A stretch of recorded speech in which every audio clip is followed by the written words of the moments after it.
Welcome to MetroPlus Online. My name's Michael Vincent. 21 years have passed since the handover. A lot of things have changed from the airport in Kai Tak to Kok to having to bustle up all the way to Lantau just to see the main Buddha, but this time with Ngongping 360.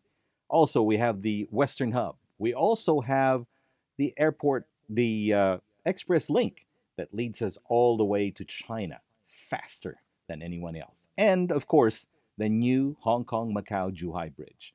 All of those have changed Hong Kong in the past 21 years.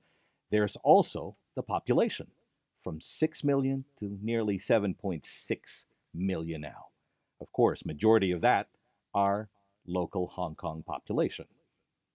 Well, the things that change too are the ethnic minorities in Hong Kong, which, as far as that is concerned, this number is growing. And it's not only growing by its community, but it's growing as a number of really ethnic minorities. Today we have with us to speak about, has people changed? When we talk about change, local people change their habits towards ethnic minorities. And we have with us one who belongs to one of the biggest also ethnic minority here, from the Pakistani ethnic minority. Please welcome Nasir. Hi. Hi, nice to meet you, Vincent. How are you doing? I'm doing good. Thank you for inviting me. Oh, you're welcome. I'm glad because I saw your article on the Post, Yes. and I like the way. Well, for one, I like that picture. Thank you. The picture was really like, wow. It creates that this guy belongs to Hong Kong. Yes, I do. Is that how you feel? Exactly. That's how I feel as well, and that's how around more than 100,000 ethnic minorities, I think around 400,000 ethnic minorities, believe that they belong to Hong Kong and they belong to the very fabric of society. So I'm one of the people here. And what's fascinating about it is that you have only been here for the past 13 years, Yes. and you've embraced HongOng like your home. Exactly. I embraced it the time I got to the Chiang Mai Bridge from the airport in 2006. Okay. And What was your first impression when you actually landed at the airport? Yes. You saw this humongous airport. Yes. What was your feeling like? Actually, it was my first international flight, so I was Okay. pretty excited. Okay. A little sad about moving out of Pakistan, but family was there. My parents moved with me, so I was very happy that they're still with me. I don't have to cook for myself. Yes, mom. Yes, mom. As a 15-year-old, that's a good thing to have. Uh-huh. But at the same time, I really appreciated the efficiency, the politeness of the people at the airport. They are ready to welcome visitors. They're ready to welcome international people. So that's what I liked a lot. Also, the buses were pretty nice. The roads were patched up. So things like that really, really. So you had this feeling of like staring around, looking at, wow, this is fascinating, right? Right. So the hustle and bustle didn't surprise me that much because I'm from Karachi in Pakistan, Oh, which okay. which is a metropolis. Yes. So the hustle and bustle was there, but the high-rise buildings and the towering skyscrapers, those were very surprising. Well, 13 years have passed, Yes. and you've actually finished university now. Yes. I heard that you graduated from Polytechnic. Yes, I did my bachelor's in mechanical engineering from Polytechnic University, and recently I finished my MBA from HKUST. Wow. Okay. So you're one of those cream of the crop, the 5% of the 5%, should I say? I'm humbled about that. So now, how do you see now? How do you see yourself now in the years to come? Because you've embraced Hong Kong as it is. Hong Kong is we're part of it. I'm Filipino, so Yes. I'm part of the ethnic minority bunch, like what you mentioned, between 400 to 450,000. How do you feel living in a city wherein majority are ethnic Chinese? Have you actually experienced sort of being looked upon or being put down whatsoever?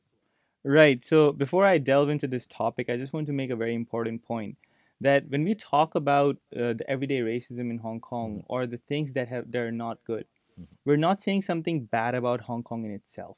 We're not trying to bring a bad image to Hong Kong. What we're trying to do is to fix our home. We consider this city as our home, And to solve problems, the first stage is to identify those problems. So that's what we're trying to do.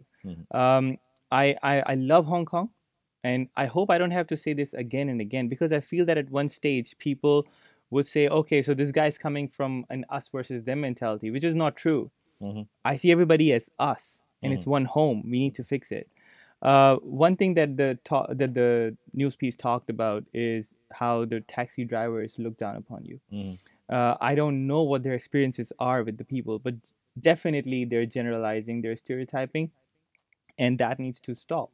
Uh, it's very disappointing when you see that the same taxi driver that has passed you a few minutes ago comes back to the taxi stand and takes another passenger from there, or the taxi driver says, "Okay, please get out of the taxi," very with a very plain face, saying, "Please get out now." How do you feel? I mean, how do you feel that? I mean, you've embraced Hong Kong as your home now, but with little things like these that happen, does that change your mind? That doesn't change the way we perceive Hong Kong, but that changes the way we perceive ourselves. We perceive ourselves as the isolated few, right? So living on an island in an island, right? So we create an island of ourselves where, so at the end of the day, what choice does that leave us, right? So taxi is one example. I mean, if you don't like taxi service, there are ride sharing services. You can take those. That's right. But on other things where, for example, you're left out on the food or things like that, I mean, that creates an impact on you. How do you deal with those things? And that requires a lot of resilience. Some people give up, but I'm not one of those. Some people give up because of the fear of being rejected, or because of the fear of being called out as somebody who's just pointing out negative things. But I believe it's important to say those things. And I work in a company where I'm the only non-Chinese. I'm the only one. And so I'm the only one for whom they have to speak English. I'm the only one for whom they have to bring specific type of food. But these people do it. These people do everything. Why? Because I've been working in this company for the past 5 years.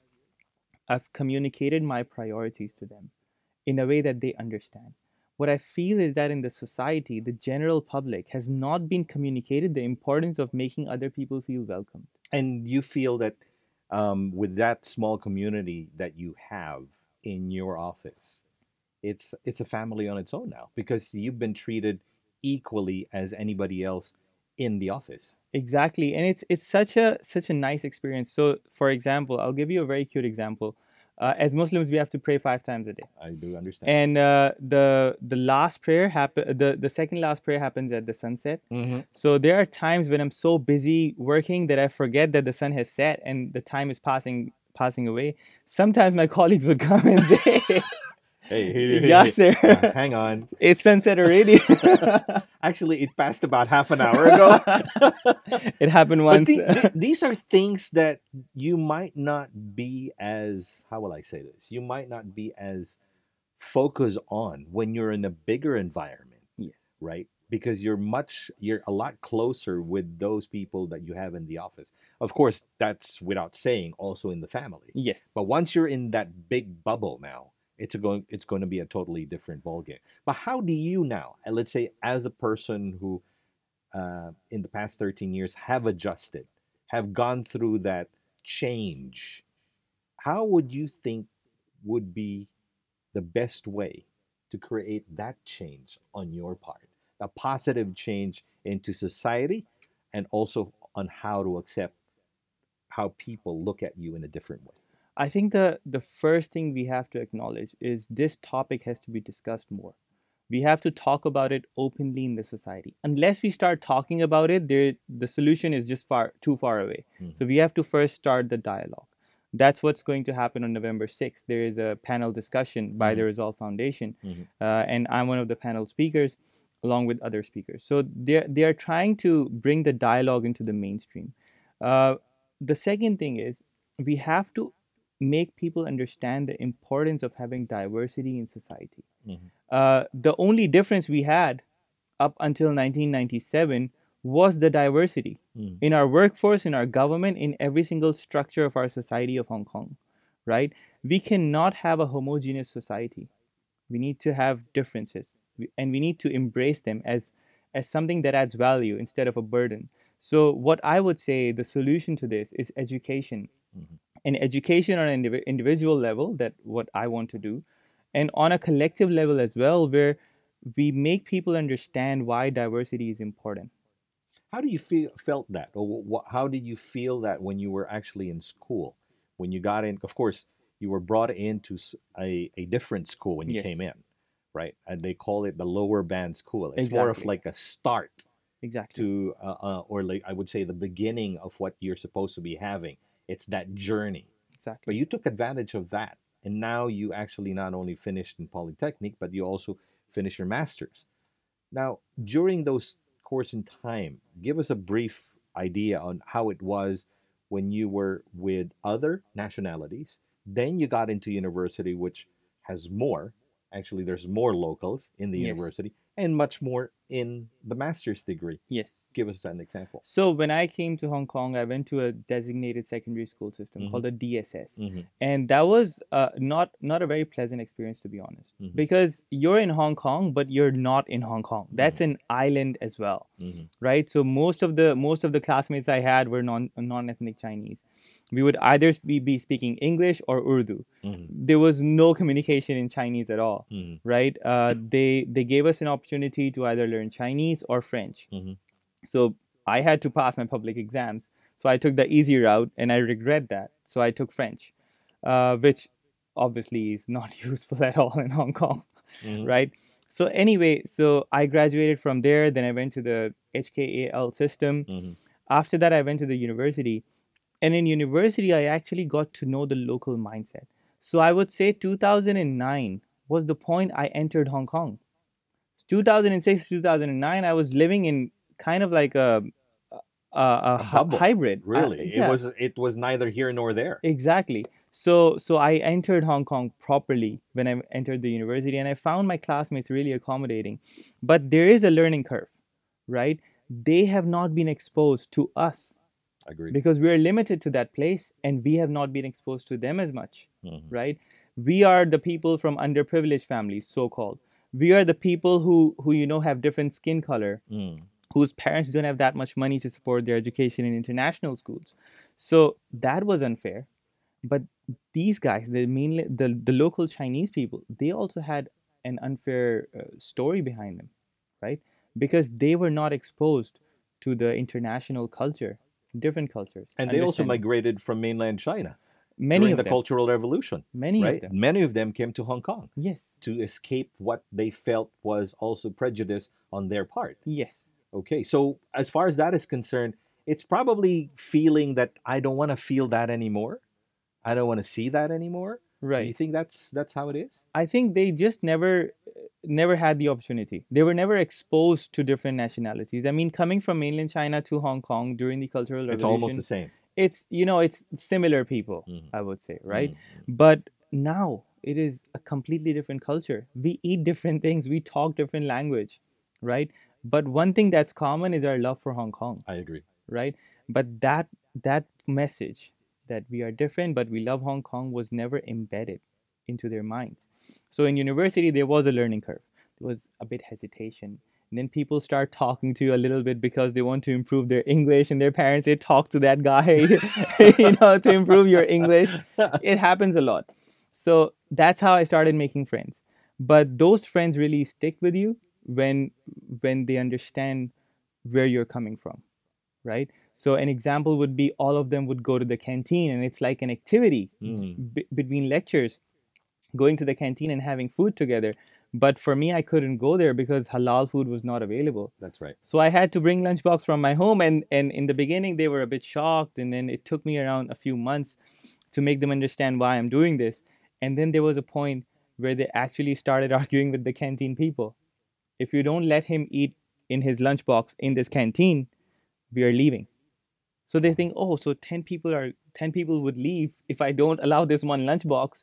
So you're actually literally losing 11 people Exactly. in that Exactly. premise, right? So That's right. so this is how the learning curve would actually work, right?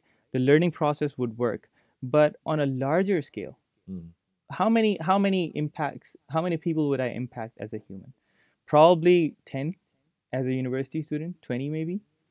But if we can embed this mindset into the society through TV, through education, mass media, social media, that differences are cherished, not hated.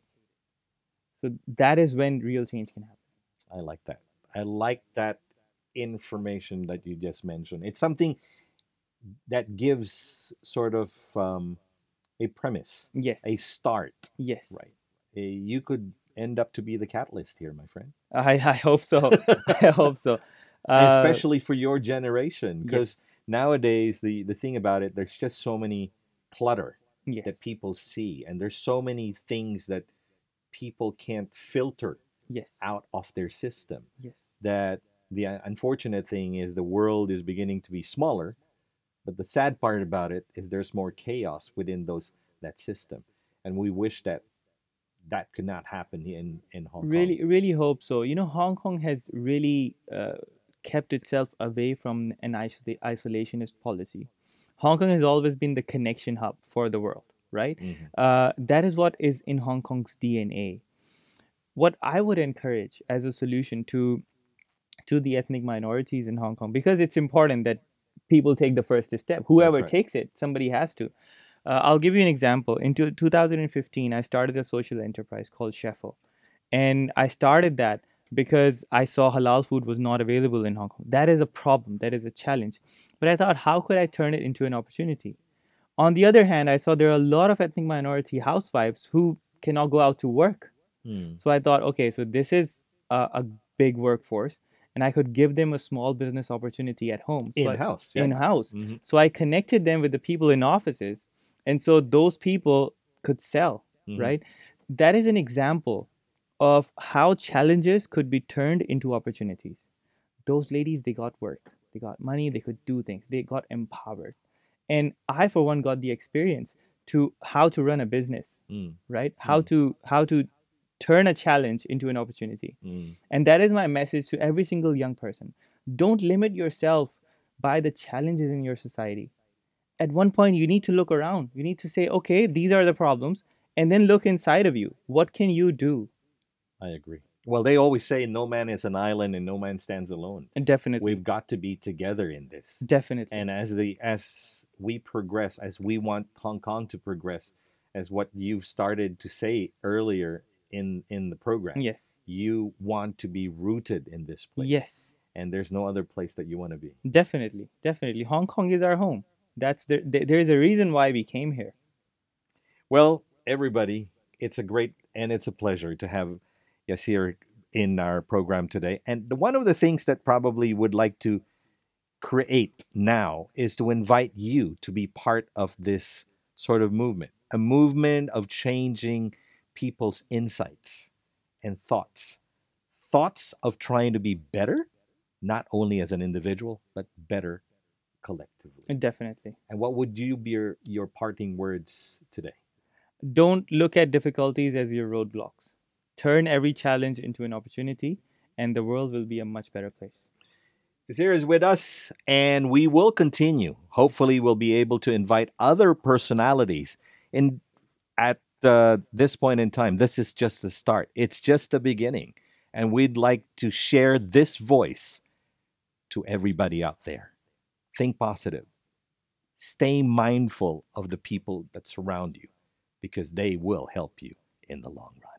Thank you very much. We'll catch you again on MetroPlus Online.